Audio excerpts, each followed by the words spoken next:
Effective high-flow nasal cannula on expiratory pressure and ventilation in infant, pediatric, and adult models.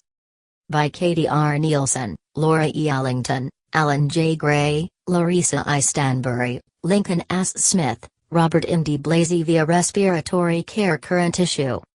Background heated and humidified high-flow nasal cannula, HFNC, is a widely used form of respiratory support. However, data regarding optimal flows for a given patient size or disease state are lacking. A comprehensive study of the physiologic effects of HFNC is needed to better understand the mechanisms of action.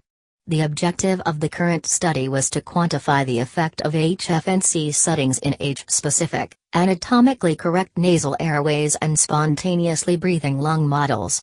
We hypothesize that there is an effect of flow on pressure and ventilation.METHODS three-dimensionally printed upper airway models of a preterm neonate, term neonate, toddler, small child, and adult were affixed to the ASL 5000 test lung to simulate spontaneous breathing with age-appropriate normal ventilation parameters. CO2 was introduced to simulate profound hypercapnic respiratory failure with an end-tidal partial pressure of carbon dioxide, PetCO2, of 90 ± 1 mm Hg.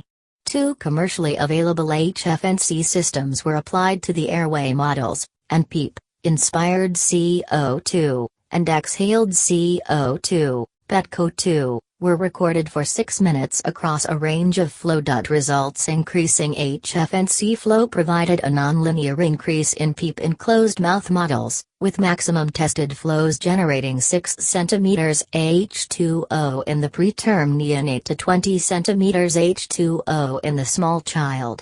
Importantly, PEEP decreased by approximately 50% in open-mouth models. Increasing HFNC flow improved expiratory CO2 elimination to a certain point, above which continued increases in flow had minimal additional effect. This change point ranged from 4 liters per minute in the preterm neonate to 10 liters per minute in the small child. Conclusions: these findings may help clinicians understand the effects of HFNC at different settings and may inform management guidelines for patients with respiratory failure.